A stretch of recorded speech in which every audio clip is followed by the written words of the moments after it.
안녕하세요. 제 이름을 모르시는 분도 계실 것 같은데요. 저는 프로텍션 릴레이 팀이라는 팀의 팀장 서보성이라고 합니다.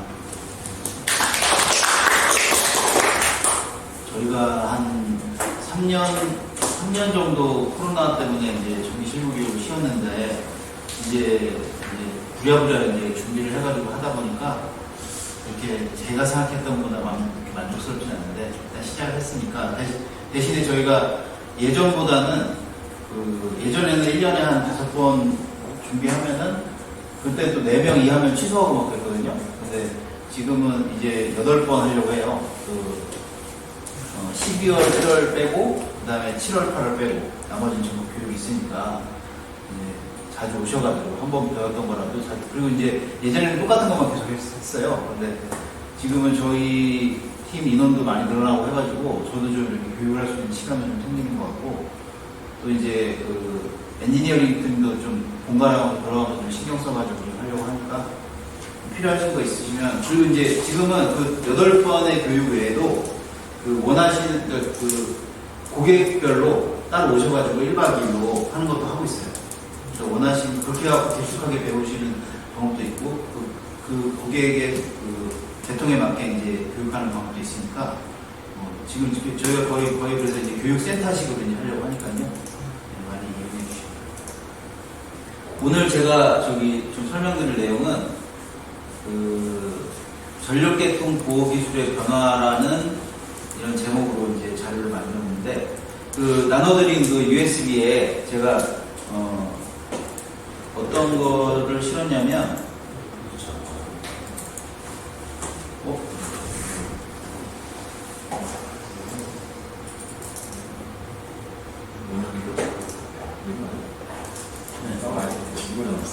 지금 요 파일이 이제 제가 띄운 파일이고, 여기 이제 제가 사고 관련된 자료들을 이제 앞에 단락사고, 그 다음에 지락사고, 87, 그다음에 자동절체 관련, 그 다음에 이런 여러 가지를 이제 넣었어요. 요거랑 같이 제가 전력계통 보호기술의 변화라는 내용을 같이 보면서 이제 설명을 한번 하고 있습니다. 일단 여기 오신 분들은 대부분은 이제 사고를 많이 겪으셨을 텐데, 우리가 이제 많이 겪는 사고가 이제 보시면 제가 나눠드린 자료 안에 보호계전기 기구 번호라고 이제 디바이스 넘버라는 게 있는데, 저희가 교재에는 미처 하지 못해서 제가 오늘 하는 건 특강이기 때문에 못했는데, 우리가 이제 요 기구 번호가 우리가 이제 일본 거 JEC 규정으로도 얘기를 하고, 그 다음에 그러니까 일본 거를 받아들여서 번역한 책에는 또 일본 번호로 돼 있고, 근데 요즘에는 전부 한국의 규격이 전부 IEEE로 바뀌고 안시 쪽으로 바뀌었기 때문에 요 넘버가 이제 보통은 전부 다 통용되는 겁니다. 근데 그런 이유는 EPC사가 보통 이제 우리가 일을 많이 하는 데는 중동지방이기 때문에, 중동지방은 또 유럽이나 보통 IEEE를 쓰고, 그리고 미국 프로젝트를 하게 되면은 안시를 쓰고 하기 때문에 대부분 이제 이 디바이스 넘버로 이제 하게 되는데요. 요거를 잠깐 보면은, 저기 보시면 21이라고 있죠? 디스턴스 릴레이라고. 요 부분은 이제 345나 154 손전소를 쓰시는 고객께서는 요걸 봤을 거예요. 요게 이제 요 번호가 일본 JEC에서는 44라고 했었고, 좀 헷갈리게 되는데 요즘은 다 21이라고 쓰고 있습니다. 그 다음에 25라는 시크로나이징 체크 디바이스, 요거는 이제 다 대부분 아실 거고, 요거는 전압의 주파수와 위상과 전압 주파수 위상을 가지고 이제 동기를 체크하는 그런 번호가 되겠고, 그 다음에 32를 많이 보시죠. 이제 32에 우리가 32P라고 많이 쓰시고 32R은 별로 안 써요. 요런 것들이 있고요. 이것도 복잡하게 들어가면은 그 32B가 이제 예를 들면 이제 A상 전압이랑 AB상 전압이랑 전류는 C상을 보게 이렇게 만들어 놓은 로직으로 하는 게 정확하다. 이렇게 주장하는 사람이 많이 있어요. 그래서 그렇게만 하려고 하면은 지멘스 기준도 안 되고 그렇게 되거든요. 이제 발전소에서는 이제 그런 걸 많이 따지고 우리가 보통 하는 송전솔로 계통에서는 그런 것까지 따지진 않고 왜냐면 이건 거의 후비보호 개념이기 때문에 주보호는 보통 이제 8, 7자가 들어가는 게 다 주보호거든요. 그리고 37은 요거는 실제로 요걸로 이제 뭐 떨어뜨리거나 그러시진 않는데 이제 우리가 보통 이제 안전하게 쓰려고 27이랑 같이 걸기도 하거든요. 근데 요즘에 GMS 계정의 기능에 27일, 33 다 떨어질 때 동작하게 하는 기능도 있기 때문에 그런 게 없을 때는 우리가 37 언더커런트랑 27을 같이 걸어서 진짜 정전 때만 27을 동작하게 하겠다 이런 개념도 쓰고 했었어요. 근데 우리나라는 실제로 이 언더커런트라든지 언더볼테이지가 아주 이런 우리가 언더볼테이지를 보호해야 되는 경우는 거의 없다고 봐야 되는 게 이 한전 계통이 엄청 빵빵하게 네트워크가 잘 돼 있기 때문에 전력이 떨어져서 유지되는 경우가 없어요. 전력이 떨어져서 유지될 때 모타나 무슨 뭐 기계에 문제가 생길까 봐 27을 쓰는 거예요. 그런데 우리나라는 27 딱 생각하면은 그냥 정전이라고 생각해요. 0볼트. 근데 실제로 이따가 소개를 드릴 건데 베트남이나 이런 나라들에는 뭐 한 50% 전압 강화 생겨서 40분 동안 유지되고 그러는데요. 발전소 같은데 사고 해소가 안 되고 계속 가고 같이 떨어지고 막 이런 케이스가 생기거든요. 그렇게 되고 그다음에 이제 발전기 쪽에 이제 기능으로는 40 필드 로스 오브 익사이테이션 이런 기능들이 있고 그다음에 43P라고 왜 저기 RCP에 선택하는 스위치 있죠. 그런 이 선택 스위치 셀렉트가 있고 다음 46은 많이 들어보셨을 거고요. 이거는 결산 계정기 모타보에서는 결산 계정이고 이 결산을 분출하는 이유는 이제 역상이 나오면은 모타에 열이 많이 나니까 열 많이 나는 걸 감지하겠다. 그다음 47은 46이랑 똑같은 개념인데 46은 과전류고 47은 과전압인데 역상 이렇게 쓰는 건데 47을 그래서 보호요소에 쓰는 경우는 거의 없어요. 제 생각에 이것도 좀 블로킹용으로 좀 쓰면 괜찮을 것 같은데 보통 이제 우리가 보호 정정이라는 거를 하는 설계사에서 이런 것까지 과하게 넣지 않기 때문에 안 쓰는 거죠. 그다음에 48은 이제 그 기동 감시 계정기 기능이라 해서 모타가 만약에 10초에 들어가야 되는데 12초까지 기동하면은 끊어버리는 거예요. 이건 왜 쓰냐면은 OCR은 기동 때는 동작 안 하게 해놔야 되기 때문에 OCR로 하면은 모자라는 부분이 모타에 많이 생기거든요. 그래서 48로 쓰고 49는 서멀 오버로드라고 해서 이거는 이제 또 전류랑 틀리게 전류를 계속 받아서 얘가 이제 계속 대측을 해가지고 이제 100%가 이제 되면은 떨어뜨리는데 보통은 이제 그냥 생각하면은 한 105% 정도 과부하로 운전하면은 얘가 견딜 수 있는 시간이 좀 있으니까 이제 모타의 메이커에 따라 좀 다른데 그런 거 가지고 이제 끊어버리는 거니까 OCR보다 실제로 빨리 떨어진다고 생각하시면 돼요. 그러니까 보통은 모타에 OCR 필요가 없어요. 예전에 우리가 원판형이나 정지형을 쓸 때는 OCR을 안 썼어요. 그냥 모타 보호를 따로 썼는데 거기 OCR이 없었어요. 왜냐면 그때는 기동할 때 떨어뜨리고 막 이런 기능을 제대로 안 못했거든요. 근데 지금은 이제 그런 게 다 되기 때문에 오히려 이런 모타 보호를 필요 없다. 우리는 단 심플하게 OCR로만 하겠다. 이렇게 하는 데도 많이 있어요. 그리고 이제 모타의 VCS, 모타반에 VCS에 이제 퓨즈가 달려있다 보니까 달라는 걸로 잡고 그렇게 하는 데도 많고. 그 다음에 49를 쓸 때 이제 RTD 박스를 써가지고 실제 온도를 측정해서 하는 그런 것도 있고요. 그 다음에 50, 이건 다 아시죠? 이제 순시, 순간적으로 떨어뜨린다 생각하시면 되고. 50BF는 지금 아마 좀 3, 4, 5나 1, 5, 4나 이런 개통 큰데 근무하시는 분들만 많이 있을 건데, 이거는 실제로는 발전기가 있을 때, 발전단 쪽을 이제 다시 넣어서, 그러니까 이제 고장난 쪽은 확실하게 끊어버리고, 그러니까 보요소가 동작을 했는데 시간 지나도 차량이 안 끊어지면은 얘가 보고, 아, 브레이크 페일이구나. 그러면은 이거 다 끊어져 전 공장 정전되겠구나 하고는 그쪽 전체를 날리고 이제 저쪽 예비 쪽을 투입하는 식으로 되는 거거든요.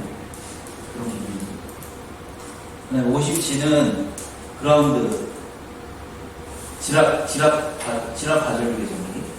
근데 이제 G랑 N이랑 이렇게 써가지고 헷갈릴 때가 있는데 이게 뭐 큰 의미는 없다고 가지거든요. 그냥 약속인 거니까. 근데 보통 이제 N이라고 하면은 우리가 생각하는 이제 잔류회로 불평형이 생겨서 이제 위상이 틀어지니까 이제 한쪽으로 쏠리는 걸 N이라고 많이 표시를 하고, 그냥 이제 그 다음에 이제 발전기라든가 이제 아니면 NCT라든가 이렇게 해갖고 땅에 딱 접지시켜 거기에 CT다라는 거에서 갖는 거를 50일치라고 많이 단선도 그리는 사람들이 표현을 해요. 근데 계정기 입장에서는 그 CT가 계정기 안에 4개밖에 안 들어있는데 3개는 OCL용이고 하나는 지락용이다 보니까 그걸 그렇게 구분해갖고 얘가 뭐 우리가 이름을 붙이기가 어려워요. 그래서 그냥 다 50, 51, N 이런 식으로 부르죠. 그 다음에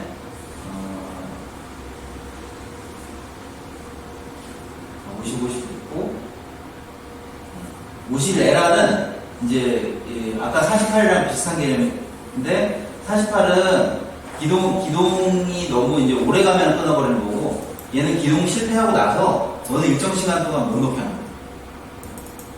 50일, 그 얘기가 아니고, 제가 잘못 말했네요. 그건 66이고, 50일 내라는 뭐냐면은, 기동할 때는 안 끊고, 기동 끝나고 나면은 빨리 끊는 역할을 하는 거예요. 그런 못하고 비행이에요.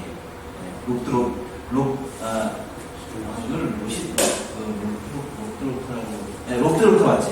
로타가 회전자가 부족되면은 열이 많이 나니까 일반 OCR 모타의 일반 OCR은 기동 때 동작 안 하도록 하기 위해서 롱타임 인버스하고 12초에 안 떨어지게 하거든요. 10초나 12초에 그걸 그냥 배만 있으면은 만약에 회전자가 부족됐을 때는 12초에 끊어져 버리는 거예요.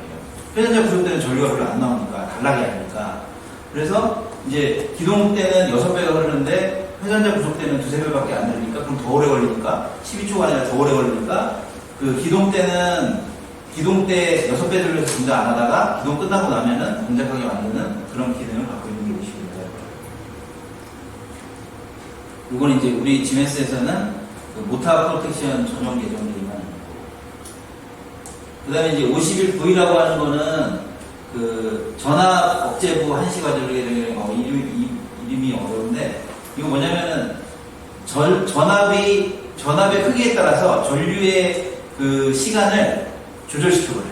더 빨리 끌어버려요. 네, 전압이 작으면 전류도 사고 났다고 생각하고, 발전기에 많이 쓰는 거예요. 네, 전압의 크기에 따라서 거리라고 생각하고 가까운 데로 생각하고, 이제 전압이 조금 떨어지면 정상적으로 가고 OCR죠. 전압이 많이 떨어지면 빨리 끌어버려요. 그런 식으로 하는 개념이고, 그 다음에 차단기 다 부르는 52라는 번호가 있고, 그 다음에 55 파워팩터를 가지고 하는 릴레이가 있고, 다음 59 오버볼테이지 릴레이, 그 다음에 59N이나 64는 같은 개념으로 보시면 되는데, 여기서는 우리가 보통 64를 지압 가전압 계절이라고 부르죠. 59N이라고 하고, 근데 여기서는 따로 구분을 이렇게 해놨고, 그 다음에 66이 이제 뭐냐면 기동 횟수 검출 계정이라고 표현했는데, 제기동 방지 계정이라고 부르고, 모터가 돌았다가 이제 보통은 이제 시간으로도 할 수도 있고 횟수로도 할 수도 있고, 횟수에다가 이제 세타 값 49를 동작시키는 세타 값을 추가시켜서 연동을 해가지고 좀 복잡하게 해서 정확하게 할 수도 있어요. 근데 그렇게 하면 되게 복잡하거든요. 근데 이제 계정기를 믿고 그렇게 하는 데가 있고, 그냥 우리는 30분에 한 번만 하니까 그렇게 하게 해주세요 하는 데가 있고, 그런 차이가 있습니다.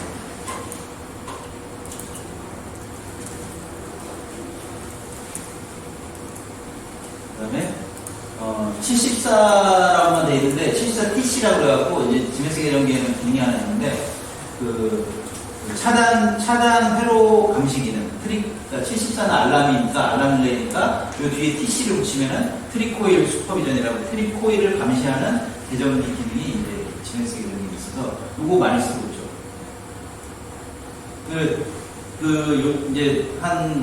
이제 디지털 계정기가 되고 나서 초창기 2000년대 초반에 디지털 계정기를 좀 두려워하거나 그런 경우가 많이 있었어요. 뭐 살아있을 때 이걸 가꾸면은 트립되지 않느냐, 뭐 이런 옛날 아날로그 계정기 시절에는 없었던 일들이 있었기 때문에 그때 이제 우리가 이런 74TC들이 따로 있긴 있었는데 이런 것들이 이제 바이너리 인터플에서 디지털로 다 할 수가 있기 때문에 많이 좋아졌는데 그래도 불안하니까 트립을 놔라 그래가지고 회로 자체 중간에 걸어가지고 트립을 이제 방지시키게 해주는 그런 스위치가 이제 한전에서 많이 썼어요.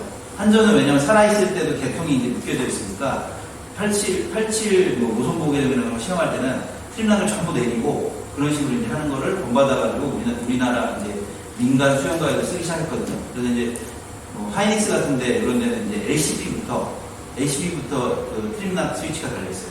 LCP 하나, 그거부터 시험하는 거예요. LCP 하나 달려있고, RCP 하나 달려있고, 그리고 이제 VCD 달려있고. 근데 저 한번 디지털 계정이 있는데 다 달았어요. 그런 데는 이제 그거만 딱 내리면은 안심이 되는데, 이제 그거를 이제 또 관리를 제대로 못하면 트립이 안 되잖아요. 그럼 전체가 떨어져 버리니까, 그거 내리는 거를 처음에는 좀 쉽게 생각하다가, 나중에는 그거 내리려면 보고를 해야 되는 거예요. 제일 비싼 거. 복잡해지기 시작했는데, 거기는 요 74TC 기능을 활용하기 전에 이제 그걸 먼저 했기 때문에 이건 안 하는데, 요거 74TC 기능 활용하면은 그런 트립락 스위치 같이 이제 나이프 스위치로 되어 있는 것 같은 거를 안 달아도 이제 브레이커 같은 거를 판넬 안에 달아도 그게 만약에 쇼트가 되면 중간에 내려오고 오프되면 내려갔잖아요. 그렇게 됐을 때 계정기에서 램프 띄우고 통신으로 알람 치고 그렇게 해서 할 수가 있어요. 그렇게 쓰는 데도 많이 있습니다. 그 다음 79도 이제 별로 접해보시지 못한 기능일 텐데 요거는 이제 가공송전선로에서 이제 사고가 났을 때 다시 이제 차단기를 투입시켜주는 그런 역할을 하는 거라 우리 민간 수영가에서는 쓸 게 없습니다. 그 다음에 81 프리퀀시 주파수 계정기고 이 주파수 계정기랑 OCR 계정기가 제일 큰 차이점이 뭐냐면은 OCR 계정기는 어떻게 보면은 어느 일정 전류치 이상마다 올라가면은 트립을 시키기 때문에 더 빨리 동작하는데 주파수 계정기 같은 거를 동작을 시키려면은 얘가 사인파를 몇 번 끊어갖고 읽은 다음에 그거의 추이를 보고 계산한 다음에 해야 되는 더 느려요. OCR보다 더 느려요. 그래서 뭐 한 50ms에서 100ms 사이에 이제 동작을 하다 보니까 이제 요거는 보통 우리가 이제 로드 쉐딩 할 때 이제 발전기가 있는 고객이 로드 쉐딩 할 때 요 81 기능을 많이 쓰는데 이제 몇 번 끊어서 읽을 때 시간이 걸리다 보니까 느리다 해가지고 이제 요즘에 이제 뭐 통신으로 하는 것도 안 되고 나중에 설명을 다시 드릴게요. 요 주파수 계정기 쪽은 그런 차이가 있다. 그리고 자, 팔자가 나와서 말씀드리는데 이 팔자에 보면 자, 이제 여기 보면 86이 있고 86은 이제 로그아웃 들려있다 그죠? 여기 보면 87이 있고 87 여기 네, 그렇죠. 여기에 87 정도만 하면은 그냥 비율차동 계정이고 87B, 87G, 87M, 87T, 87V까지 있네요. 여기서 우리가 주로 많이 쓰는 거는 87T인데 87T죠. 87T는 이게 바뀌었는지 제가 잘 모르겠는데 5000이었다가 만으로 바뀐 것 같은데 만 KV 만에서 5000으로 바뀌었는지 제가 지금 헷갈리는데 그게 이제 일정 용량 만 이하에서 무조건 써야 돼요. 예전 이제 법규로 차단 장치를 구비해야 한다 이렇게 이제 전기 법규에 나오기 때문에 이제 그래서 보통 어떤 데는 그런 거를 예전 같은 경우에는 87T 달기 싫어가지고 이제 좀 명판을 좀 바꾼다거나 안 좋은 케이스도 있긴 하지만 요즘은 그렇게 하면 안 되죠. 중대재해법도 있는 거 큰일 나죠. 그러다 87T를 많이 쓰시는데 87T도 옛날 같은 경우에는 이제 아날로그로 하면은 뭐 델타 Y면 Y 델타로 이렇게 꼬아서 넣어야 되고 뭐 이런 복잡하게 되는 케이스가 있고 뭐가 꼬이면은 이걸 제대로 보고 하려면 전력 분석기를 걸어야 되는데 그거 복잡하잖아요. 뭐 그래갖고 옛날에 많이 안 썼었는데 지금은 디지털이 되면서는 거의 다 쓸 수 있는 추세죠. 써서 알람도 안 두고 온으로 해놓는 추세죠. 이 87T에 이제 뭐 좀 더 불안하면은 기계적인 걸 엔드로 돌기도 하고 그러는데 그거는 좀 바람직한 방법은 아니겠죠. 빨리 안 떨어지니까. 하여튼 뭔가를 심플하게 가야지 뭔가를 복잡하게 엮으면은 이제 오동작은 안 하겠지만 나중에 부동작 할 수 있어요. 근데 오동작과 부동작을 우리 힘으로는 그거를 이제 막거나 뭐 이렇게 계속 점검해서 할 수는 없기 때문에 제가 보기에는 FM대로 해놓고 만약에 FM대로 못할 거면 서류를 남겨서 뭐 왜 이렇게 했었는지를 하는 게 후배들 위해서 좋다고. 87T 같은 경우에 이제 요즘 많이 쓰고 있고, 그 다음에 그 87M이라고 큰 모타나 87 이게 그래서 87자 얘기를 하다 보니까 아까 말씀드렸는데 87이 이제 주보호라고 하는 거예요. 우리가 주보호, 그러니까 우리가 보호 계정기를 들어오셨는데 우리가 보통 이제 주보호라고 부르는 게 있고 후기보호라고 부르는 게 있고 그리고 또 그 주보호를 1개월, 2개월로 해서 2중으로 하는 게 있어요. 그러니까 옛날에는 2중이라고 했는데 그렇게 안 부르고 그냥 1개월, 2개월로 불러서 그냥 따블로 나누거든요. 요즘은 이제 모선도 2중으로 나누고 다 2중으로 나누는 추세잖아요. 그만큼 이제 전기는 무조건 들어오는 게 아니라 사고 나면 끊어질 수도 있다 이런 거를 이제 인식하게 됐고 그래서 전기 쪽에 돈을 더 많이 쓰게 됐죠. 그런 면을 했는데 그래서 모든 보험도 이 87로 하는 게 원래 맞는 거예요. 그러니까 87은 어떻게 보면은 퓨즈랑 똑같다고 볼 수 있죠. 사고 나면 그냥 바로 끊어지는 퓨즈. 그거랑 87은 똑같다고 보는데 이제 그 어떤 그 영역을 중첩시켜갖고 냉정을 없애게 하는 역할을 하려면 이 87T 그 다음에 여기 87L 이 87L이 없다고 보네요. 87T, 87L 그 다음에 87T 이런 거를 87B를 다 엮어가지고 중간중간에 이제 엮이는 그 포인트를 이제 중첩시켜갖고 해야 이제 주보호가 확실하게 동작을 해야 제대로 보호가 되는 거거든요. 근데 이제 우리가 무서워요, 주보호를.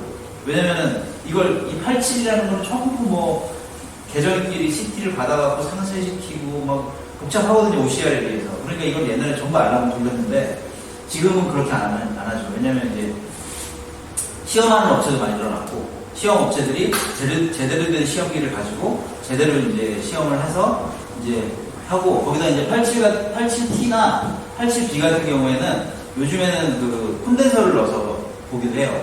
콘덴서를 넣으면은 콘덴서를 이제 가압을 해서 콘덴서만 딱 켜는 거죠.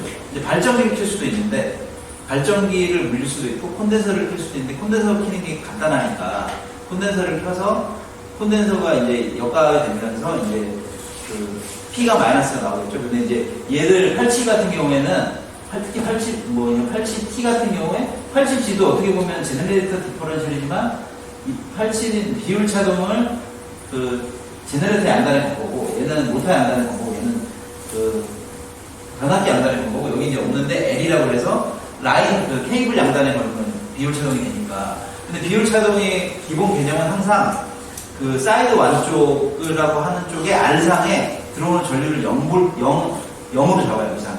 그래서 그거 대비해서 다른 쪽에 걸리는 위상이 어떻게 되느냐를 보고 이제 판단을 하니까 콘덴서를 넣으면 이것들이 전부 디퍼런셜이 비율 차동값이 0이라고 나오거든요. 그럼 정상이구나 이렇게 보면 되고.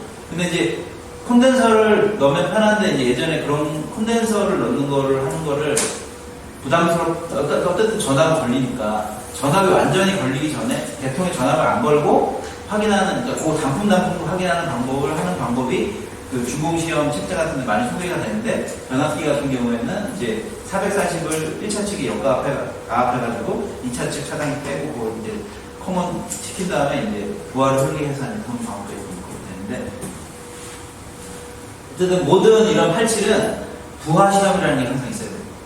다 끝나고 나면은 살리기 전에 이제 알람 해놓고 정상적인 된 걸 확인하고 하는 방법도 있어요. 부하 시험이라고. 왜냐면 이제 보통 이게 요것만 있고 후비보호가 없는 게 아니기 때문에 후비보호를 우리가 OCR을 하거든요. 근데 이게 없어도 보호가 되도록 보호 협조를 한단 말이에요. 어떻게 보면 이중 투자라고 할 수 있죠. 이중 중복으로 보호. 그러니까 우리 전기는 뭐 잘못되면 완전히 뭐 전국이 망가질 수도 있는 그런 부분이잖아요. 만약에 한 절에서 안 끊어지고 여기 계속 사고가 공장에 있다고 생각해보세요. 그러면은 발전이 다 끊어지는 거죠. 위에 하나도 안 끊어지고.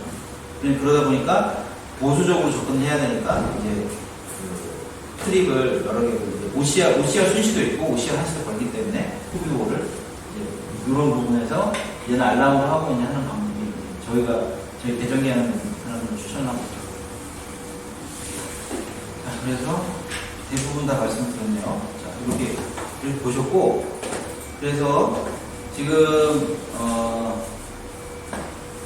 제가 전력기통 요거를 정말 디테일하게 설명을 하려면은 한 3-4시간 해야 될 거예요. 근데 그렇게 할 필요는 없을 것 같고, 자, 일단 먼저 좀 볼 거는, 자, 전력계통 보호의 저 두 번째 장에 제가 이런 자료를 수록했는데,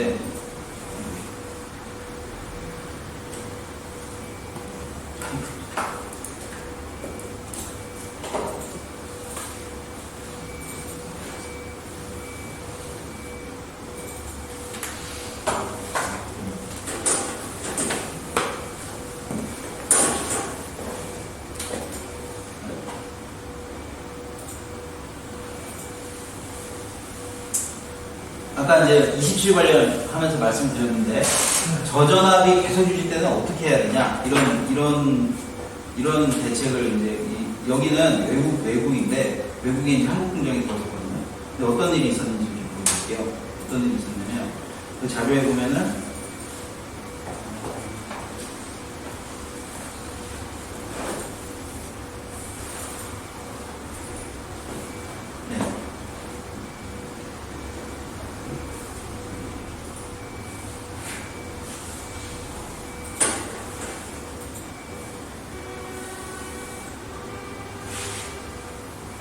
개통은 간단해요. 이렇게 변압기가 몇 개 있고,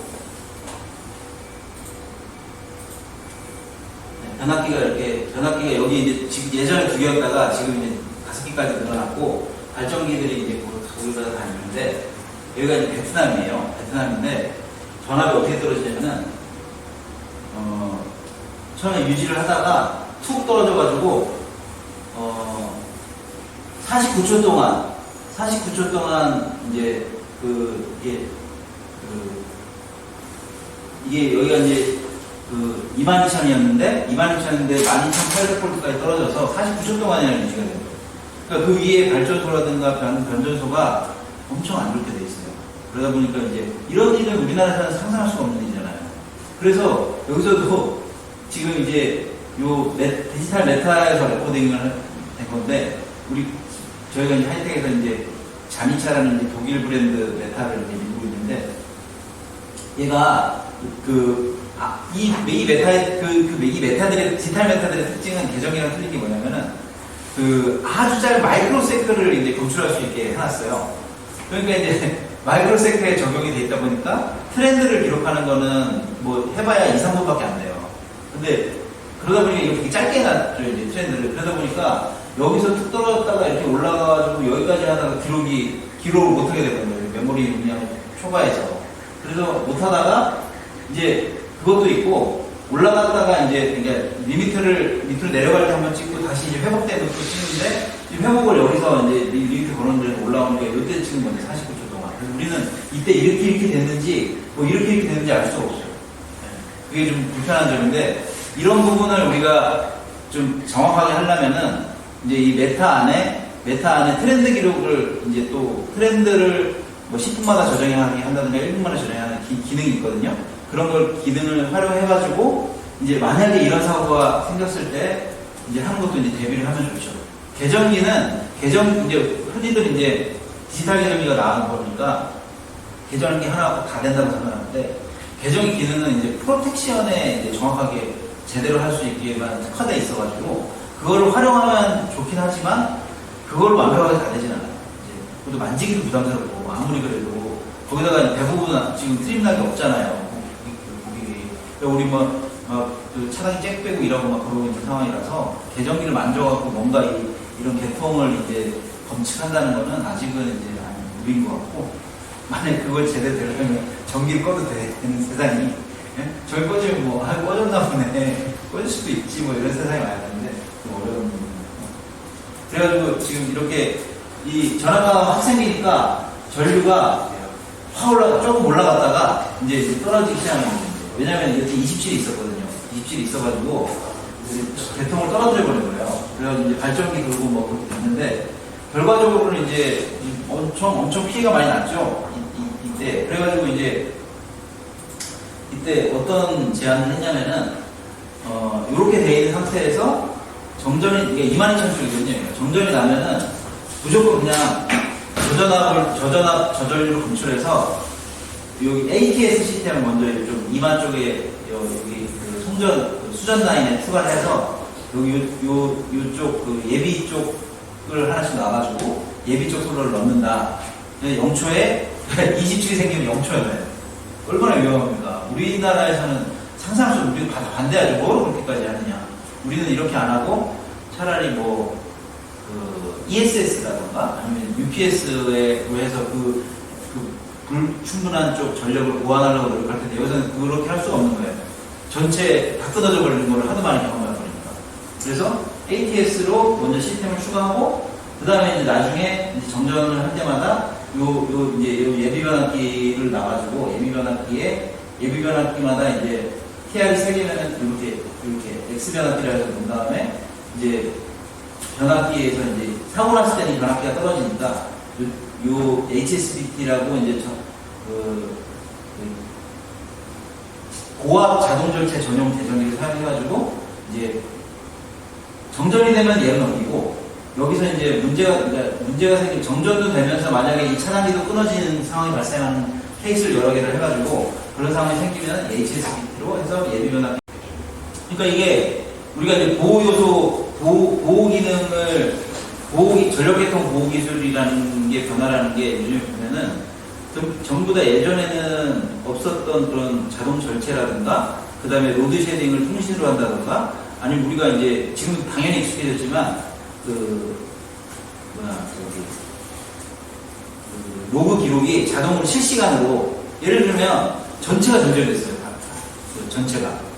전체가 공장 전체가 전전이 한꺼번에 이제 인컴이 여러 대 떨어지고 이렇게 떨어지는 케이스가 생길 수도 있거든요. 그렇게 됐을 때 시간이 정확하면 아주 더 좋거든요. 그런 일을. 그러니까 우리 입장에서는 당연히 시간이 정확해야 되는 게 맞는데, 그 시간을 지속적으로 쏴주셔야지만 안 된다는 걸 모르는 거죠. 옛날에 그냥 시계를 맞춰놓으면은 안 틀어지고 똑같다 이렇게 생각했는데 그게 아닌 거거든요. 이 기계 안에 들어가 있는 시계는 자꾸 틀어져요. 그래서 1초에 한 번씩 맞춰줘야 되는 게 정확하고, 더 제대로 맞추려면, 마이크로세프로 맞추려면 GPS를 연결해가지고 따로 받아야 돼요. GPS. 그게 제일 정확한데 그렇게까지 할 필요는 없으니까. 그래서 저희가 이제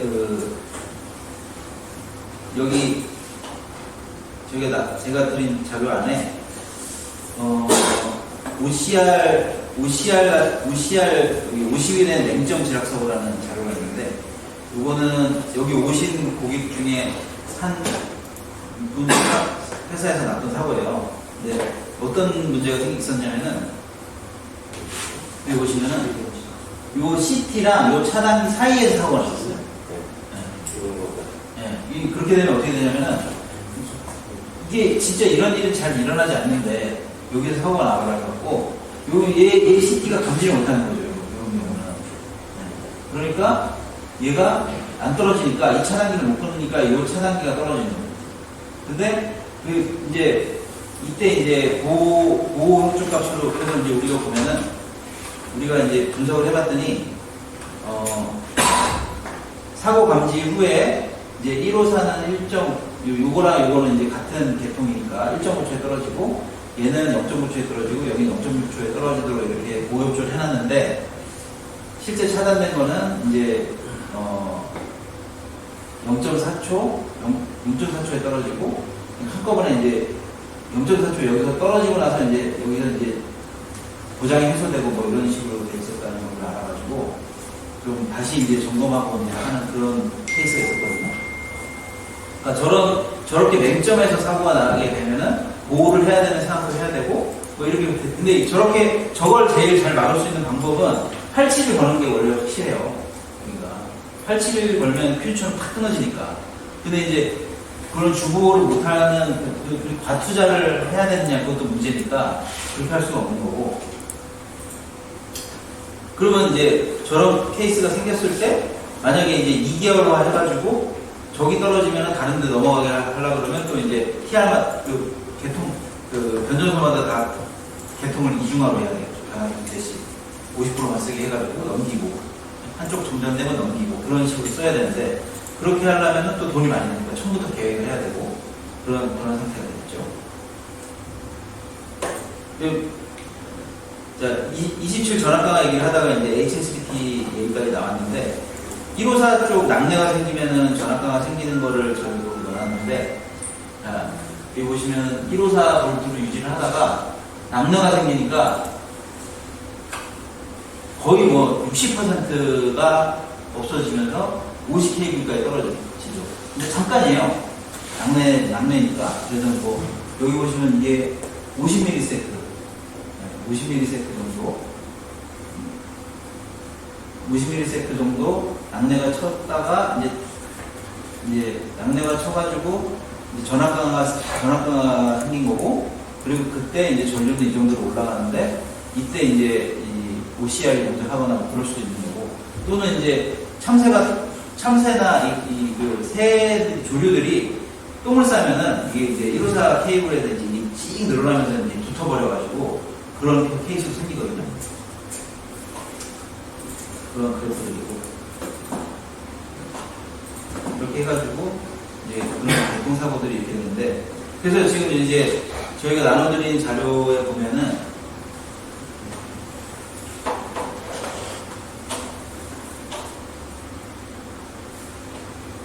자, 우리가 이제 주보만 먼저 볼까요?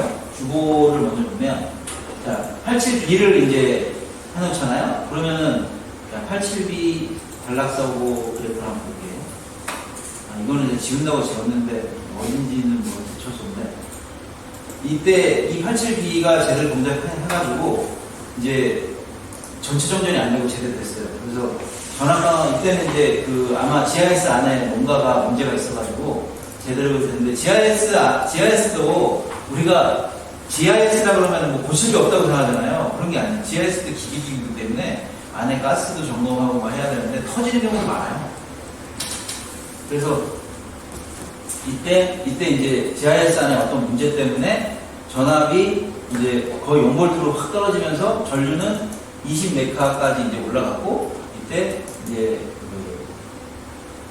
부스 프로가 동작을 해서 부스 프로텍션이라고 우리가 87B라고 부르는 거는 뭐 다 아시겠지만, 우리가 87자가 있을 땐 87자가 있으니까 주보고, 그 다음에 부스 프로라고 하잖아요. 부스바 프로텍션 얘기라고 하는데, 부스바 프로텍션이니까 부스바라는 사고가 잘 안 나잖아요.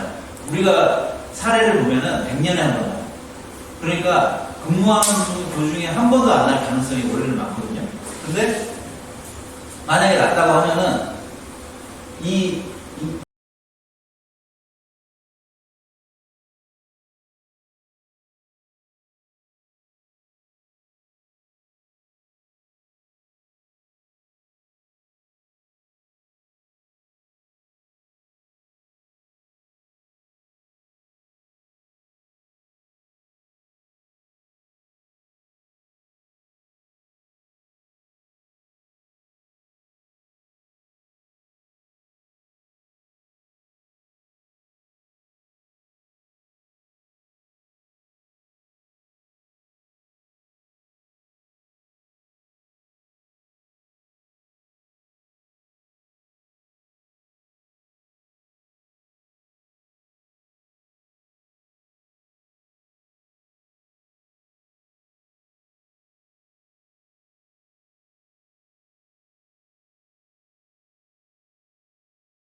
근데 OCR을 하면은 그게 되게 어렵죠.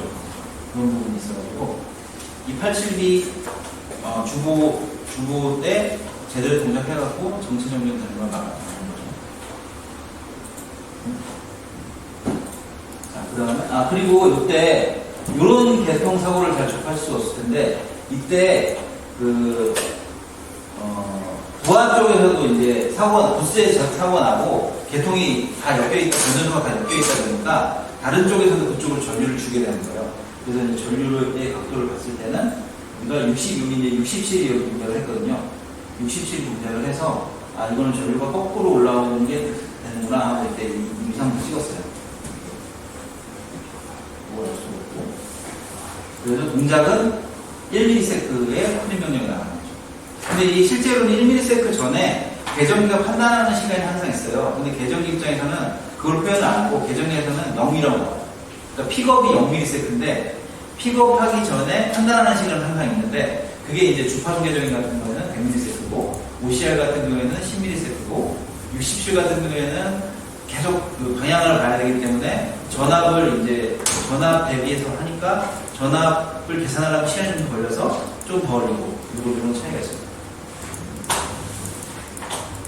87 갖고 87L 87L은 이건 개통을 안 하잖아요. 87L은 송전선 보호 계정기죠. 그래서 이게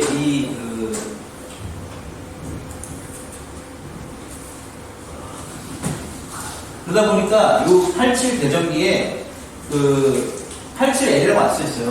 송전선 보호 계정기 입장에서는 비율차선 계정기고 송전선 보호 계정기는 87T랑 똑같은데 거리가 먼데 보통 케이블을 보호하려고 쓰는 거고 지금 여기 오신 고객 경우에는 아마 PCM을 사용해서 하는 경우도 있고 그냥 PCM이라고 전류를 선로간에 이제 보내줄 때 방 컨버터를 거쳐갖고 보낼 수가 있거든요.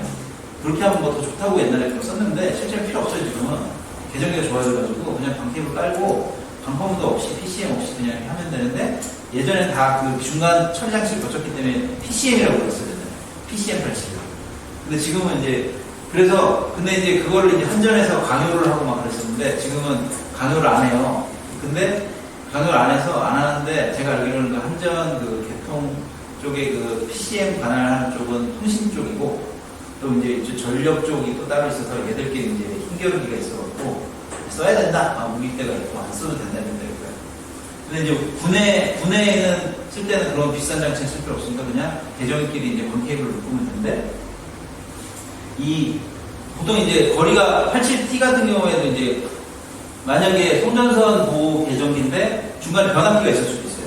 그러니까 송전선이 가서 변압기가 꽂히고 변압기가 있고 변압기에서 나왔는데 그 변압기까지 포함해서 이렇게 보호하고 싶을 때도 있거든요.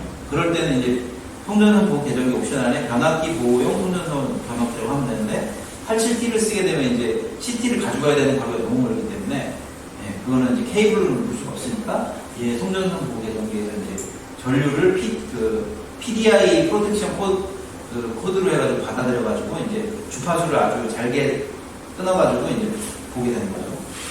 그래서 이때 87L도 제대로 동작을 해서 여기도 동작 시간은 1ms. 그러니까 지금 제가 이제 보여드린 거는 주고는 다 1ms라는 거예요. 87이 붙으면.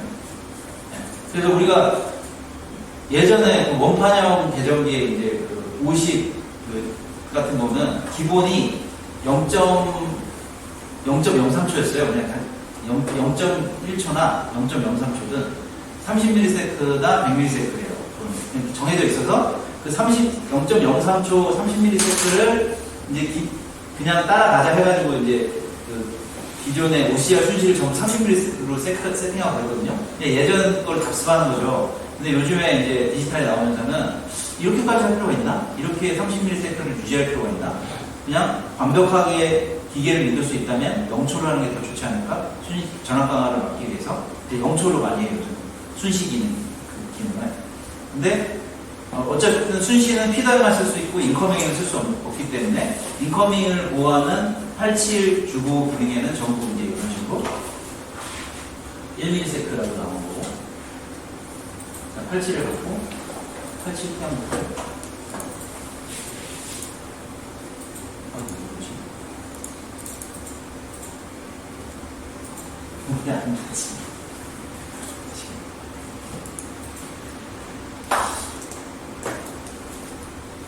컴퓨터를 좋은 걸로 바꿨는데 심각한. 너무 추워.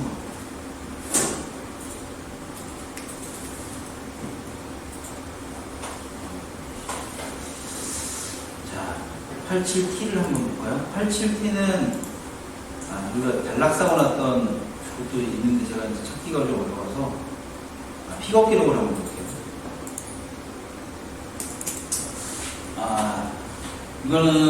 이것도 어느 고객 쪽에서 있었을 때 얘기인데,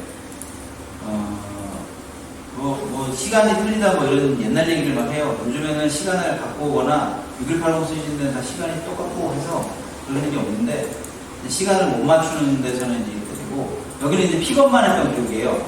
트립은 안 되고, 가압했을 때 이제 픽업이 됐다. 근데 개전기가 그러니까 OCR 같은 경우에는 우리가 51 계정기 같은 경우에는 픽업을 하려면 110%의 픽업을 하고 50은 100%의 픽업을 하는데 87은 픽업을 85% 했어요. 근데 85% 픽업은 해도 트립은 안 되는 거예요. 100%에 가야 트립이 되니까. 100%. 그러니까 85에서 픽업은 하는데 픽업 이제 메시지가 어떻게 되냐면은 이렇게 픽업이라고 나오고 실제 여기 트립이 나왔으려면 여기서 뭐 1ms 하면서 트립이라고 불렀을 건데 여기서는 이제 블로킹이라고 해서 이고조파를 감지해가지고 이고조파가 있으면은 돌입전류구나 생각을 해가지고 이제 트립을 막는 거예요. 그런 기록인데 여기 보면은 우리가 이제 이 자료에는 그 이고조파를 예전에 막으면서 하는 기능들을 이렇게 막 소개를 해놨어요. 4세대 때. 근데 여기 보면 이제 여기 전류 그래프가 이제 RMS를 보면 이렇게 나오고, 그래서 여기에는 이고조파는 120Hz 성분이 여기 보면은 뭐 기본파 대비 100% 대비해서 108% 정도 있고, 뭐 66%, 57% 있으니까 우리가 세팅을 그 전류를 기본파 대비해서 15% 이상 있으면 블로킹을 해라라고 세팅을 하면은 블로킹이 된다. 뭐 이런 식으로 이제 설명을 한 거거든요. 근데 이 기능을 4세대 때 잘 써먹었어요. 그래서 그때 4세대 때 G맨스만 빼고 87에는 G인가 1인가 있었어요. 이런 블로킹 기능 똑같이. 근데 4세대 때 OCR에는 G맨스만 블로킹 기능이 있었어요. 그러니까 이제 우리가 87만 달려는 게 아니라 OCR도 후비보호를 달잖아요. 후비보호에서 OCR로 보조파를 해갖고 보통 이제 고립전류이기 때문에 불평형이 생기거든요. 근데 우리가 이제 300대 5 이상에서는 그 잔류회로를 구성하니까 잔류회로를 툭 떨어져 버리고 그랬어요. 후비보호에서 87만 블로킹을 해봐야 소용이 없는 거예요. 그래서 OCR에도 이고조파 방지 기능이 있어갖고 이제 잘 써먹었는데 요즘에 어떻게 개선이 됐냐면은 이거에다가 하나 더 나온 게 뭐냐면은 CWA라고 5세대 기능에 추가가 됐는데 어떻게 됐냐면은 여기 추가가 됐는데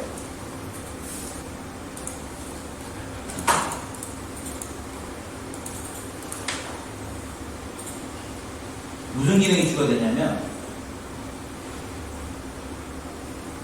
얘가 이제 이 CWA가 뭐냐면 Current Wave Analysis라고 해가지고 그 이고조파 예전에는 이고조파의 함유율만 본 거예요. 그러니까 얘가 이제 그 4세대 때는 그 7고조파까지 갔어요. 7고조파까지 많이 보진 않고요. 왜냐면 보호계정기는 그 고조파를 많이 볼 필요가 없어요. 왜냐면 사고 나면은 대부분이 그 60Hz DC 성분이 약간 있고 다른 고조파가 거의 없고 거의 60Hz이기 때문에 얘 주파수 대역, 움직이는 주파수 대역도 플러스 마이너스 3Hz밖에 안 돼요.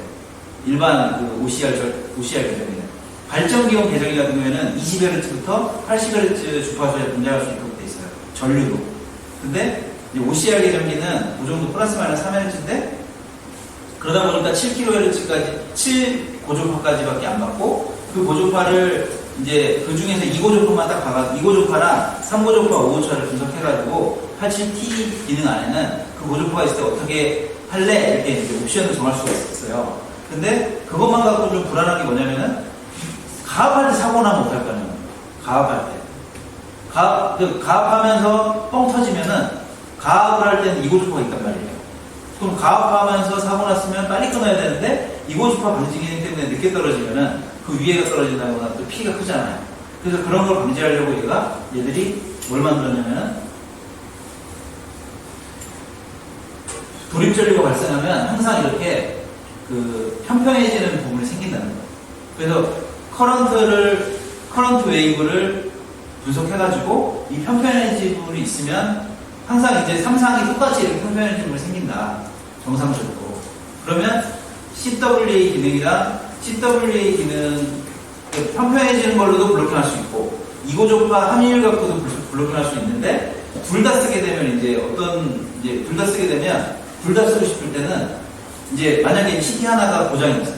그 중에 하나 CT 사용하다가 또 가압을 해야 되는데 항상 삼상이 똑같이 이런 식으로 나왔는데 하나 CT 하나가 고장이 났어요. 아니면 그렇게 되거나 뭐가 제대로 안 나와. 그러면 이 평형이 제대로 안 나오니까 얘가 어떻게 되냐면은 CWA 기능이 이상하네. 이거 제대로 된 이 블로킹 했다가는 난리 나겠는데 2고주파로 함유율로만 블로킹하면 큰일 나겠는데 그래고 CWA가 이 평평하게 제대로 안 나오면은 2고주파를 꺼버려요. 그러면 이제 이 이론상으로는 이거 완벽해요. CWA에다가 커런트 웨이브도 보고 그 다음에 2고주파도 보면은 완벽하게 되는데 문제가 뭐냐면 이게 이제 개성에 이제 우리가 셔틀 리액터 같은 게 있다던가 리액터에서는 그 주파수가 좀 이상하게 나오니까 이게 또 우리가 그런 어떤 고주파 설비들 있잖아요. 그 인버터를 막 돌리고 할 때 그런 그 전류를 일부러 전압을 잘라갖고 하는 그런 설비들이 있기 때문에 그런 게 있어버리는데 이걸 써버리니까 정상인데 이상하네 하고 2고주파를 꺼버리니까 TR 가압하다 떨어져 버리는 거예요.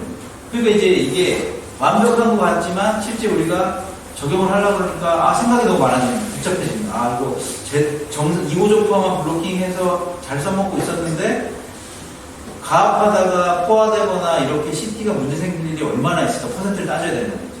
이게 좋은데 이거 걸어놨다가 만약에 그냥 툭 떨어져 버리면 만약에 자동절취 시스템 없으면 또 죽어버리니까 그럼 자동 시스템을 다 구별을 해놔야 되는데 그럴 수도 없고 그런 문제가 생기는 거죠. 그래서 지금 현재로서는 하이텍에서는 CWA는 가능하면 끝이라고 이제 공부하고 있어요. 그 초기 가압 때만 쓰고 네. 그러고 나서 해제하면 네, 그것도 좋은 방법이에요. CWA. 이 발전은 계속 하고 있어요. 그래서 보호 기술이 계속 발전하고 있는데 이런 이제 문제가 있는 거죠.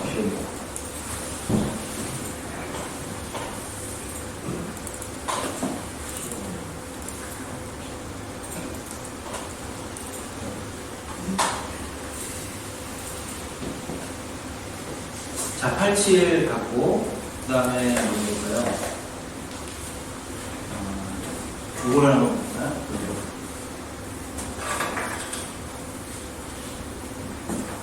어떤 고객사에서 어떤 무슨 일이 있었는지 모타가 이건 제가 이제 직접 그때 갔었기 때문에 확실하게 기억을 하는데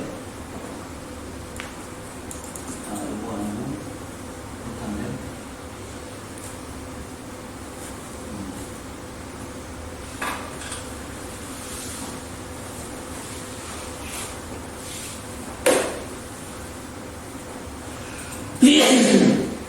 이건데 이 어느 고객사였는데 제가 이제 사진을 못 쓰셨는데 여기 그 케이블이 여기 이렇게 모타에 들어갈 때 이게 많이 휘어져 있었어요. 케이블이.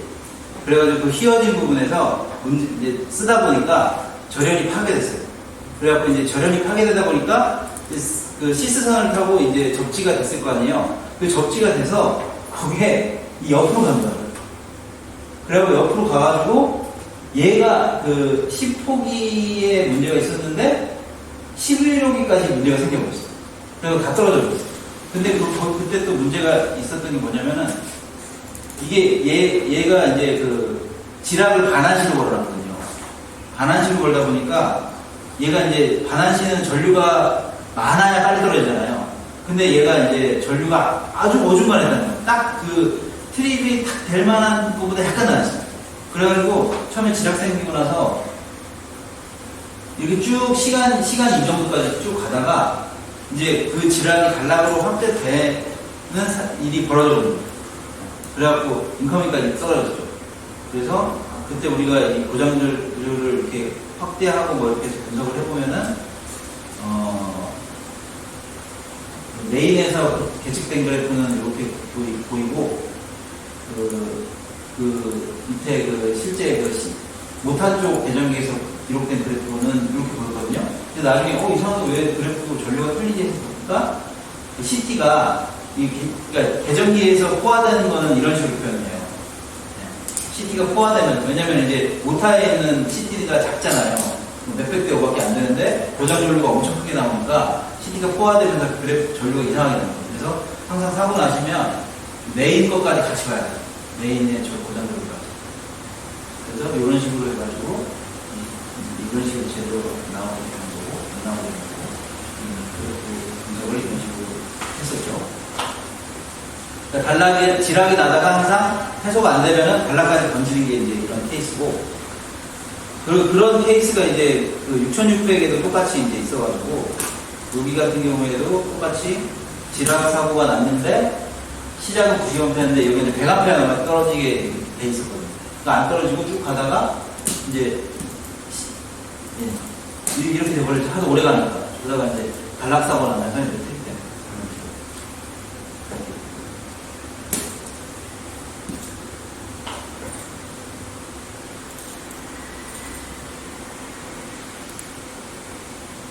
그리고 우리가 그래서 이제 우리가 이제 OCR 보고 있는데 그 모타 쪽에 뭐 결상이라던가 이런 것들은 위상이 바뀌어가지고 케이블을 바꿔놓고 뭐 이래가지고 인식해서 이제 떨구고 그렇게 되거든요. 이때는 이제 평소랑 다르게 이제 기동할 때 불평이 많이 생겨갖고 트립 시킨 거고 그런 것들을 저희가 이제 분석을 많이 해드리고 있는데 요즘에는 이게 이제 사업을 오래 하니까 다 분석을 스스로 해버리셔갖고 옛날보다 우리한테 많이 안 보내셔서 데이터가 별로 없어요. 옛날에 보다 데이터가 많았는데 그리고 자 지락 이거는 또 어떤 고객이었는데 440에서 지락 사고 났는데 지락 사고 나니까 PT가 배가 불러오는 거예요. 그리고 이거 왜 그러지? 해갖고 이제 우리가 이제 답변을 해드렸는데 이게 이제 결론은 2개를 설치하면 괜찮았을 거다. CT도 2개 설치했을 때 전류 똑같거든요. 똑같은 거 2개 이렇게 직렬로 설치하면. 근데 이제 PT도 마찬가지로 그렇게 하면은 얘가 철심이 포화되지가 않아갖고 나눠서 이렇게 되니까 괜찮은데 그렇지 않으면은 이게 이제 너무 높은 전압이 걸려가지고 이제 얘가 배가 불러버리는 게 정상이다. 이런 답변을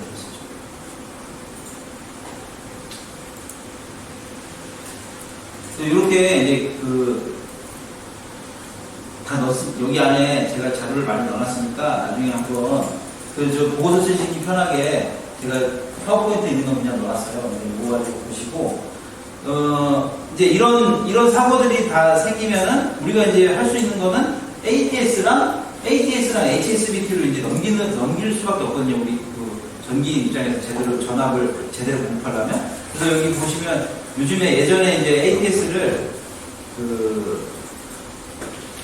ATS를 넘길 때 좀 보조 릴레이나 이런 걸로 복잡하게 만드는 데가 많았는데 요즘에 이제 계정기를 쓰면 계정기로 해가지고 전압 공출해갖고 이제 계정기를 쓰면 좋은 게 뭐냐면은 계정기 안에 있는 그 컨택트는 20년 써도 얘가 안 망가져요.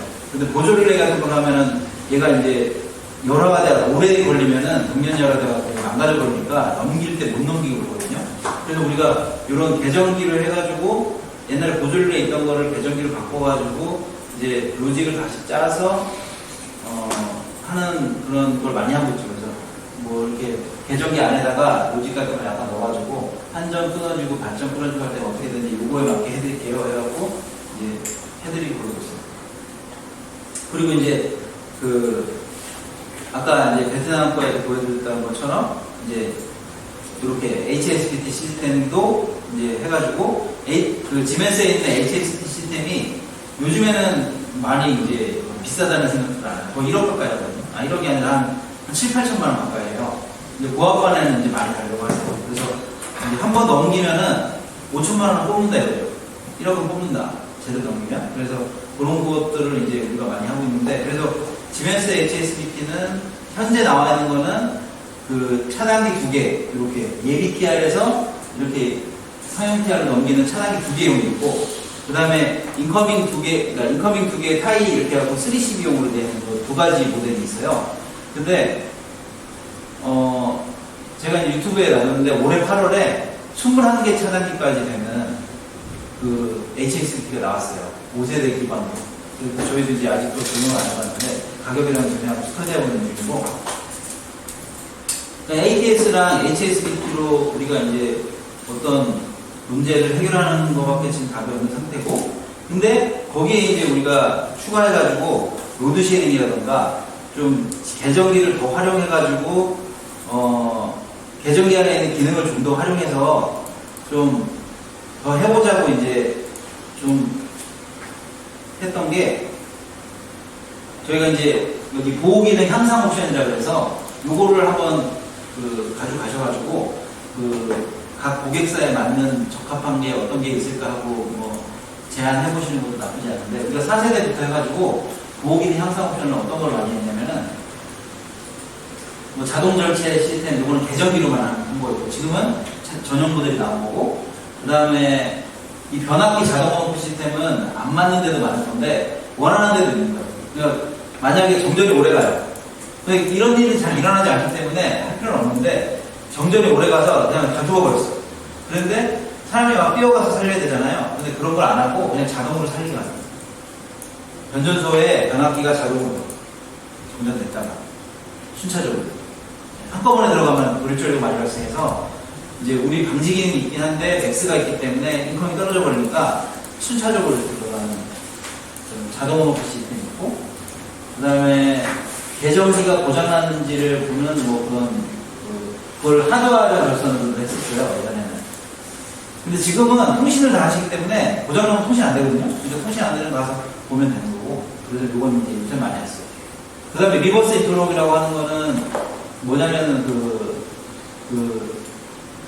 아까 이제 이거 나중에 보면서 설명드릴게요.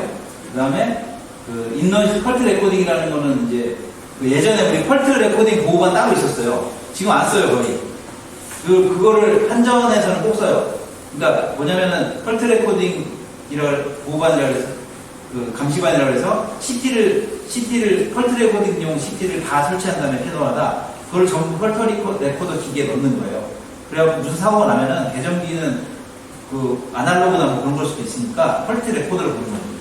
그러면 변전소 안에 전체 전류의 흐름이 보이는 거예요. 그런 거를 예전에 했었는데, 이제는 전용 계정기가 있지만, 지멘스 계정기를 통신을 활용해서 할 수도 있다. 그럼 이런 거는데 많이 원하지 않아요. 뭐 하여튼 뭐 엮는 거는, 근데 한 대가 있었어요. 그 다음에 이거 이너시 레스트린이라는 게 이제 아까 돌입적인 방지하는 기능이고, 이 SS 소프트라는 뭐냐면 스위치 온 폴트 트립이라고 해갖고, 이제 스위치를 넣는데 갑자기 그때 사고가 생기고, 그럼 사람이 죽잖아요. 터져버리니까. 그러니까 사람이 죽는 거를 조금이라도 안 하려고 원격으로 넣어야 되는데, 원격으로 하는 것도 안 되니까, 아니면은 원격으로 넣든 사람이 넣든 차단기를 넣으면 바로 이제 아주 빨리 끊기 만드는 인커밍은 순신 안 걸렸다. 인커밍 순신 안 걸잖아요. 근데 차단기 넣었는데 사고 바로 나버렸어요. 뻥 터져버렸어요. 그러면은 빨리 끊으면 사람이 살 확률이 많으니까 이 신호, 차단기 넣었다는 신호가 들어오면은 무조건 순시가 잠깐 동안 넘어가는 그런 기능들 같은 게 있는 거거든요. 그래서 우리가 4세대에서는 이렇게 자동 온오프라던가 이상준 멈추기나 뭐 감시, 리버스 인트로 이런 거 많이 있는데, 자, 여기서 보시면 이제 지금 리버스 인트로는 거의 안 쓰는 추세예요. 왜냐면 모선 보호반을 그냥 써버리니까. 이거는 뭐냐면 모선 보호반을 싸게 구현하는 거죠. 네, OCR 계정기로. 이게 뭐냐, 이거는 뭐냐면은 이 계정기끼리 엮은 거예요. 이게 인커밍 계정기고, 이거 타이 계정기고, 이제 출력을 하나 내가지고, 이 출력은 뭐냐면 픽업 출력. OCR 한시 픽업을 걸어가지고, 픽업 출력이 나오면은 인커밍에 블로킹을 하도록 들어가는 거예요. 인커밍에는 계정기 기능이 뭐가 있냐면, 한시밖에 없잖아요. 51밖에 없잖아요. 51N이랑.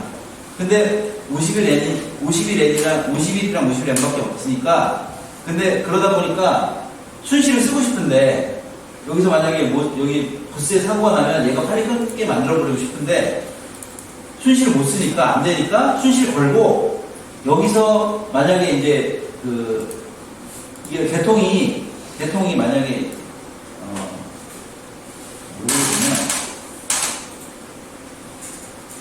개통이 여기서 사고가 나면은 요 CT 윗단, 그러니까 OCR CT가 있잖아요. 여기서 사고 나면 얘가 픽업을 안 하잖아요. 그죠? 그러면은 이 모선 사고라고 부르는 거고, 그리고 여기서 사고가 나면은 요쪽 변압기 쪽이나 요쪽 케이블 사고니까 얘가 픽업을 할 거 아니에요. 픽업을 하면은 요 위에 있는 계정기로 신호를 쏘는 거예요. 그래서 신호를 받으면은 순시 트립을 안 시키고, 신호를 안 받으면은 순시 트립을 시키고. 그게 리버스 인트로예요. 근데 지금은 모선포만을 써버리기 때문에 예전에 이렇게 싸게 해가지고 구현하려고 했던 것들을 많이 이제 복잡하고 계정이 다 엮어야 되고 막 이렇게 돼버리니까 지금은 많이 이제 안 하. 근데 이때 우리가 이제 뭐 어떨 때 이걸 많이 썼냐면은 한전 인커밍 있잖아요. 154 인커밍. 154 인커밍에 무조건 순시 들어가거든요. 왜냐면 한전에서 그렇게 해야 허용을 해주니까. 그러니까 우리 인커밍은 한전 피더잖아요. 말단이잖아요.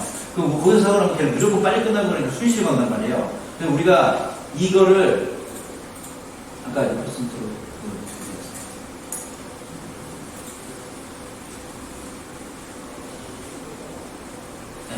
이 기능을 가지고 한전에다가 가서 이야기를 해가지고 우리 좀 늘려달라고. 리버스 인트로 있으니까 늘려줄 수 있을 만큼 늘려달라고. 30ms를 하지 말고 좀 늘려주면 안 돼? 100ms나 뭐 150ms 해주면 안 돼? 왜냐면 이 계정기 출력이 적절히 붙어갖고 얘한테 블로킹이 가는 시간 안에 그 시간 안에만 순시가 동작 안 하면 되니까 우리는 좀만 늘려달라고 얘기하는 거예요. 그러면 걔네들 잘 모르잖아요. 그래? 이러면서 늘려줬었어요. 이제 리버스 그리고 이런 기능이 걔네 입장에서는 아마 그 기능 때문에 늘려진 건 아닌 것 같고 자기 입장에서 늘려줄 수 있을 만큼 늘려줬습니다. 그래서 이걸 먼저 적용을 해갖고 예를 들면 이제 변압기 2대 있고 그냥 모선 하나 받는 1호선 좋은 거 있잖아요. 이런 데는 변압기 사고 나면 인컴이 떨어져 버려요. 무조건 떨어지거든요. 그걸 변압기 2대 다 끝나는 거니까 이런 거를 해가지고 좀 그런 사고가 나서 어떻게 하면은 전체를 안 죽일 수 있을까 하는 데다가 이제 저희가 제안을 했죠. 이렇게 하면은 전체가 안 죽습니다. 했는데 요즘에는 이중모선에다가 변압기, 뭐 예비 변압기에다 여러 가지 투자를 하시기 때문에 이런 게 필요가 많이 없어졌죠. 근데 만약에 작은 공장은 이런 게 아직 필요하죠. 작은 공장. 거기다가 이제 또 하나 이걸 가지고 쓸 수 있는 게 또 뭐 있냐면은 변전 설비를 따서 이어하는 데 있잖아요. 그러면은 따서 하면은 이게 협조 시간이 안 나와요. 우리가 이제 보통 어떤 기기가 견딜 수 있는 시간은 1초나 2초를 생각하거든요. 그러니까 뭐에 견디냐면 고장 전류에 견디는 시간은 그냥 그래서 2초라고 안 하면 1초라고 해요, 그냥. 그래서 보통 우리 보호학적 팀에서 1.2초까지 설정을 해요, 단락사고를. 아무리 길어도 1.2초 안에 끊는데, 이제 따서 가면은 단계가 많아지잖아요. 그러면 단계가 많아지면 그 1.2초가 안 되고 그냥 몽창 죽어버려요, 밑에. 1.2초까지밖에 안 되니까, 1.2초까지밖에 안 되는데, 차단기를 계정기간에 보호흡주하는 거는 아무리 빨라도 0.2초.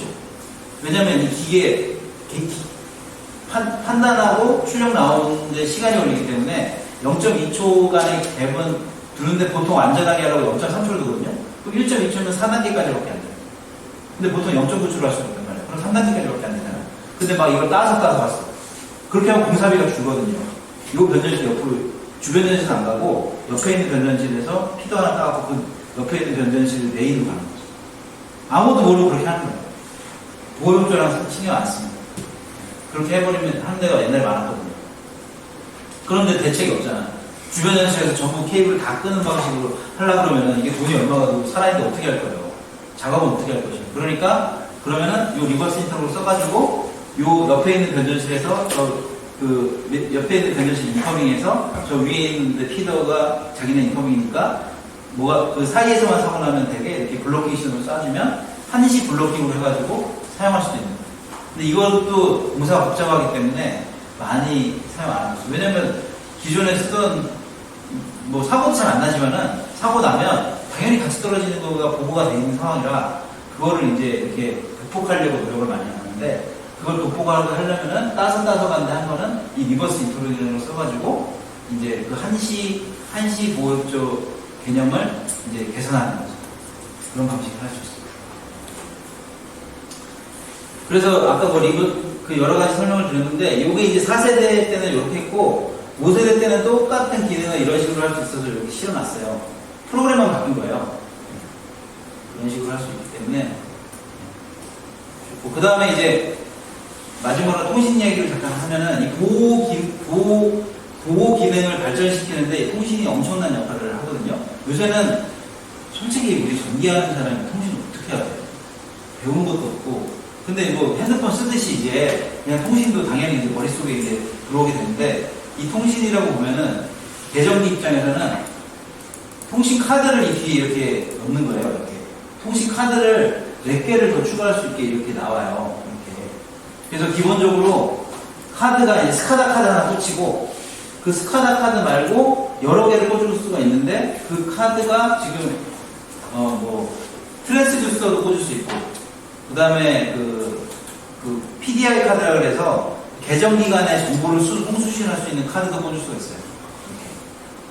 이렇게. 여러 개를 꽂을 수가 있는데 이 카드들이 이렇게 이런 식으로 나오는 거죠. 그러니까 이걸 가지고 그 87이나 그런 거를 OCN을 같이 구현하게 한다든가 이제 확장한다든가 뭔가 이제 옵션을 사용해서 할 수가 있는 건데 그래서 통신 카드로 이제 더 발전이 된 거고 그 다음에 또 뭐가 있냐면 이제 그 61850이라는 그 전 모든 메이커에 동일하게 이제 글자로 이제 할 수 있는 그런 61850이라는 그 통신 방식이 나왔는데 저는 별로 안 추천해요, 솔직히.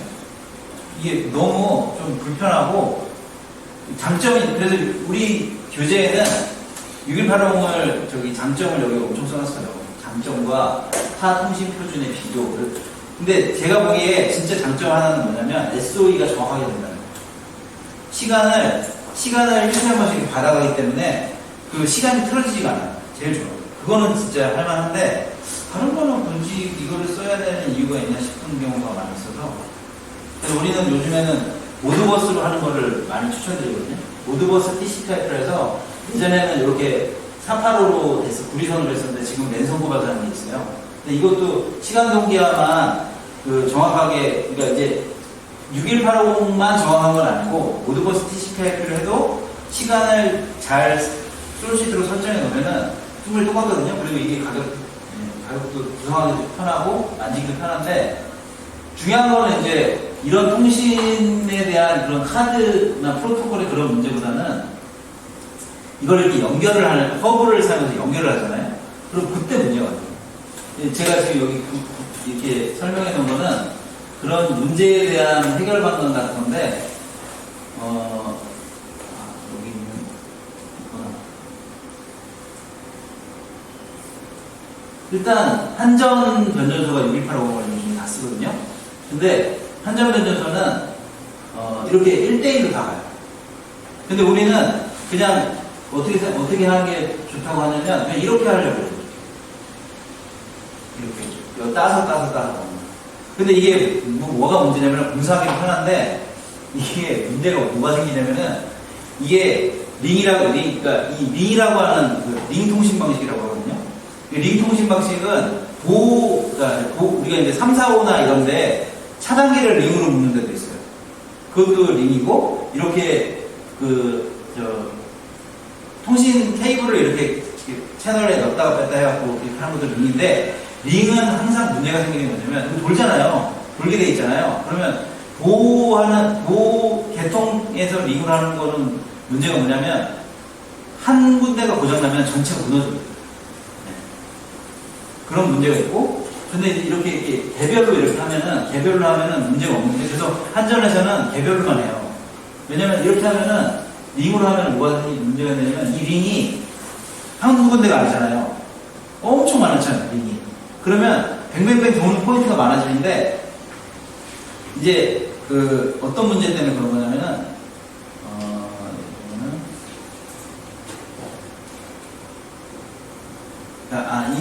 이렇게 얘기하시면 되겠구나. 자, 우리가 여기서 얘를 보려면 길이 있을 거 아니에요. 근데 이렇게 넘어가 있잖아요. 그러면은 얘는 우리 종단저항이라고 옛날에 485 때 썼잖아요. 근데 그러면 랜으로 해도 종단저항이 필요하거든요. 근데 얘는 소프트웨어로 그냥 해버리는 거예요. 어떻게 하냐면 이렇게 엮어놓으면은 지가 여기 밑에 있는 서버가 얘를 볼 때 이걸로 할 건지 이렇게 할 건지는 우리가 설정을 해주는 게 아니고, 어떻게 하냐면은 얘랑 연동이 되고 나면은 여기를 막아야 되겠다 하고 지가 이 사이를 딱 막도록 설정을 해요, 자동으로. 그러면 요 위에서 이쪽 채널은 이렇게 여기까지만 하고, 평상시에 이렇게 하고 있다가 얘가 딱 끊어지면은 이렇게 하도록 자동으로 되는 거예요. 근데 이게 만약에 이 통신이 여기가 이 카드들이 불안하고 많잖아요. 그러면 여기를 막았던 걸 여기 막았다가 여기 막았다가 이제 지가 계속 루트를 변경하는 거예요. 그렇게 되면은 이거 이제 얘 입장에서는 통신을 하려고 했는데 자꾸 길이 바뀌니까 길 바뀔 때마다 그게 빨리 되는 것도 아니거든요. 그런 문제가 생기는 거죠. 그래서 우리는 이렇게 하는 거를 추천드리는데, 이렇게 하면은 케이블 값이 만만치 않죠. 케이블 값에, 허브 값에, 막 이렇게 또 따지기 시작하거든요. 아니, 이렇게 해도 되는데, 이렇게 해서도 된다는데, 굳이 스타를 해야 되냐. 이렇게 가는 거예요. 복잡해져요. 우리는 제발 좀 이렇게 해라, 이렇게 하고. 그래서 그런 어떤 통신에 관련된 그런 것들이 많이 있고, 그러다 보니까 요즘 뭐가 나왔냐면은, 이제 어떤 세상이 될 거냐면은, 여기 보시면은 HSR이랑 PRP라고 제가 써놨는데, 이게 뭐냐면은 CT도 통신으로 이제 전류 줄 거라고. CT의 전류값을 케이블로 안 주고 통신으로 주게 되는 세상이 있고, 그 다음에 이제 또 뭐가 있냐면은 지금 뭐 어차피 이거 다 비슷한 얘기지만, 이제 우리가 스타링크나 뭐 이렇게 하고 차도 이제 자동으로 이제 다 통신으로 해가지고 뭔가 돼야 되잖아요. 그럼 통신이 엄청 빨라지고 정확해야 된단 말이에요. 그러면 그런 자동차도 마찬가지인데, 하다못해 전력계통 보호를 하는 이런 장치를 얼마나 정확히 해야 되겠어요. 그러려면 뭐가 문제가 되냐면, 이게 아까처럼 길이 이제 자꾸 바뀌어가지고 이게 뭔가 끊어지고 하면 절대 안 되는 거예요. 그러니까 어떻게 하냐면, 신호를 2개를 보내는 거예요, 2개를.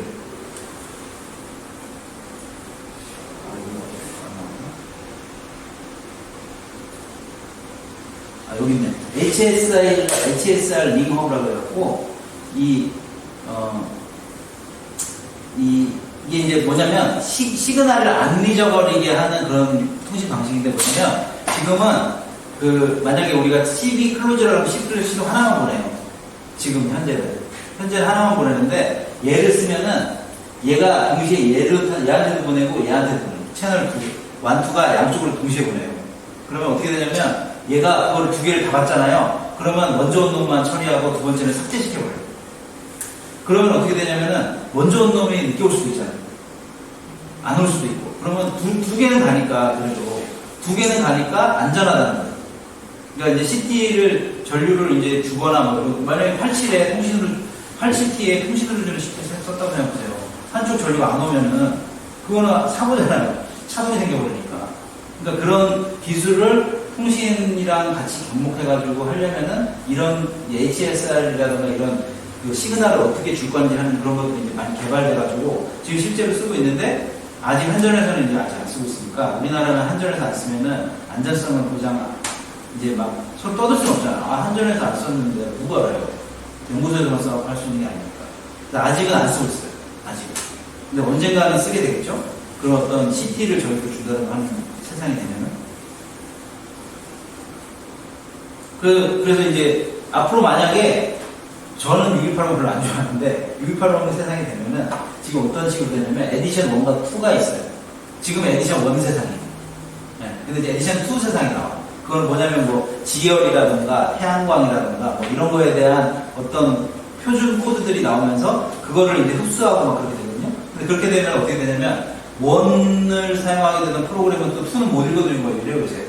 그걸 이제 걔들이 개선을 해야 되는데 그런 세상이 지금 막 돼가고 있어갖고 요즘 통신 때문에 머리가 아프죠. 그래서 이제 저희가 기존에 많이 쓰던 모드버스랑 그다음에 6180의 어떤 비교 자료를 이렇게 넣어놨으니까 이제 나중에 한번 천천히 시간 나실 때 보시면 좋고, 그래서 이제 6180으로 해서 우리가 뭐 통신이 빠르네, 뭐 SOE가 어쩌고 뭐 이런 얘기만 해갖고는 이게 실제로 뭐가 좋은지는 모르는 거고, 처음에는 무슨 얘기를 했었냐면은 뭐 지멘스든 ABB든 뭐 GE든 LS든 모든 계정이가 다 6180 쓰면은 어드레스가 똑같다 이런 장점을 막 홍보하고 했었는데 그건 뭐 중요한 게 아니거든요 지금은. 근데 한전 입장에서는 중요하죠. 왜냐하면 한전 입장에서는 입찰을 하니까 입찰할 때 중요한 건데 우리 이게 딱 찍을 수 있는 데서 중요한 게 아닌데 요즘에 뭐가 나오면 이 구스라는 게 처음에 이제 주목을 받았었어요. 구스라는 게 뭐냐면 계정기간 통신 프로토콜인데 계정기간에 시그널을 주고받는 거는 아까 우리 PDI 카드로 해서 87에서 전류를 주고받는 카드가 있는 건데 얘는 그걸로 하는 게 아니라 그 통신 카드, 광 카드나 그 100메가 이더넷 카드로 주고받는 건데 얘를 뭘로 하냐면은 로드 쉐딩을 하죠. 지금 로드 쉐딩은 다 80일로만 하거든요. 80일. 근데 그 80일로 하는 방식을 80일로 하거나 또는 PLC로 하거나 그 다음에 근데 요즘에 나온 방식이 구스라는 통신을 사용해서 로드 쉐딩을 하게 만드는 거죠. 그런 방식까지 발전을 했어요. 근데 이것도 이제 뭐 어디서 썼을 거며 어디서 뭐가 잘 되고 돈은 얼마나 드는지 이런 걸 따져봐야 되잖아요. 아직은 좀 비싸요. 근데 이제 어떤 한 30년이나 40년 후까지 생각하고 우리는 이쪽 통신으로 모든 걸 다 하겠다 하는 그런 뭐 계획을 세운다던가 아니면 PLC를 한번 썼는데 시간이 늘어가고 실패했다거나. 근데 우리 하이텍은 하도 이제 80일 그 보호 기능으로 로드 쉐딩 하는 방법을 많이 해가지고 지금 그걸로 충분한데 이런 걸 할 필요가 있냐고 이런 식으로 생각하거든요. 그리고 우리 최근에 그 해외 선박 공장 우리가 이제 사고 왔어요. 선박 공장에 사고 나면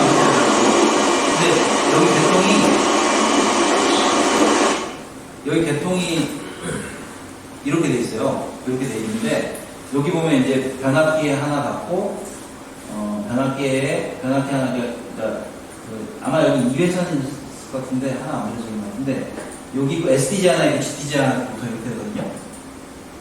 그럼 이제 이거를 이제 로드 쉐딩하는 법은 우리 입장에서는 전부 80일로 해요.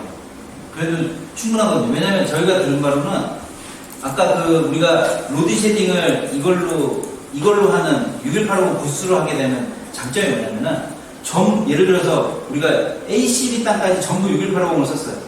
그러면 발전기를 살리려고 ACB 단으로 해서 끊어버리는 거지. 그러면은 우리가 보통 80일로 하면은 PLC나 그걸로 하면은 공장 하나 날리거든요.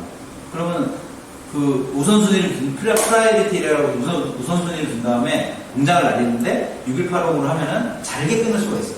근데 이제 제가 물어보니까 그렇게 잘게 끊어보나 크게 끊으나 이게 이제 업다운 방식으로 해서 차례대로 돌아가기 때문에 하나 공장 꺼지면은 문제가 생기는 케이스가 많다. 그렇게 된다는데 공장마다 틀리겠죠. 이제 발전기가 생기는 데는 이런 로드 쉐딩 시스템이 반드시 필수인데 앞으로 소규모 뭐 원자력이나 아니면 이제 뭐 열병화나 이런 게 공장마다 엄청 생기기 시작하게 되면은 이런 로드 쉐딩을 검토하셔야 되니까 자료를 보시면 좋을 것 같습니다. 자, 그래서 그리고 이제 그런 어떤 통신도 있고, 그 다음에 계정기 안에 트랜스듀서나 PDI 카드를 써서 이제 뭐 하는 방법도 있고, 또 요즘에 이제 아크 프로텍션이라고 그래가지고, 이거는 이 아크 프로텍션이 제대로 되려면은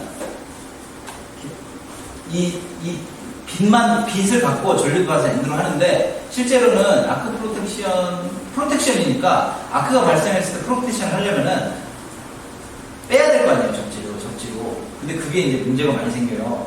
그래서 이제 지멘스에서는 자기네 판넬을 팔 때만 그 접지 시스템을 팔고, 아직은 그냥 감시하는 시스템을 팔고 있어요. 아크 프로텍션 카드를 계정기에 끼우면은 아크가 나는 거에 도와줄 때. 근데 그렇게 되면 이제 적어도 어떻게 보면 87 아크라고 나는 불러야 될 것 같은데, 전부 다 이제 순시가 걸리는 거죠. 모든 피더에. 근데 그 순시도 이제 아주 더 빨리 이제 하는 방법이고, 그래갖고 이것도 안전하게 한다고 채널을 여러 개, 3개 받아가지고 전류만 연결하는 거, 그런 식으로. 자, 여기까지 해가지고, 전력계통 보호기술 변화랑 사고 그래프 같은 걸 좀 했는데, 시간이 좀 짧아가지고, 좀 급하게 좀 설명을 했었는데, 저희가 하이텍이 이제 유튜브 채널을 하고 있어요. 그래서, 이 하이텍 PC라고 치시면은, 저희 팀에서 운영하고 있는 게 있으니까, 저희 여기 보시면, 요게 좀 복잡하게 되어 있긴 한데, 여기 재생 목록을 가시면, 지금 저희가 말씀드린 내용 외에도 이제 제품 소개라던가 뭐 여러 개 있어요. 좀 부족하긴 해요. 근데 다 번역해서 제가 올려놨고, 특히 이제 이 웨비나 쪽에 보면은, 웨비나 쪽에 보면, 지멘스가 이제 코로나 시대 이후에 이제 웨비나를 엄청 해서 하고 있거든요. 그래서 독일 거 영상 뜨면 제가 번역해갖고 이렇게 올리고 있으니까, 뭐 자세히 보실 필요는 없어도, 전반적으로 이게 외국 사람들이 이렇게 끌고 오는구나 하는 거는 좀 외국 애들이 대기업에서 끌고 가면 결국에는 그렇게 갈 수밖에 없거든요. 그래서 여기 보면은 이제 새로 나온 하이스피드 장치 같은 것도 여기 해놨으니까 한번 보시고, 궁금한 거 있으시면 언제라도 질문 주시면, 저희는 질문을 많이 해주셔야 저희도 공부하게 되고 막 이러거든요. 그래서 독일에 물어보고 막 하면서 하게 되니까, 그렇게 해주셨으면 좋겠습니다. 질문 있으신가요? 여기까지 전기 실무 교육을 마치도록 하겠습니다. 고생하셨습니다.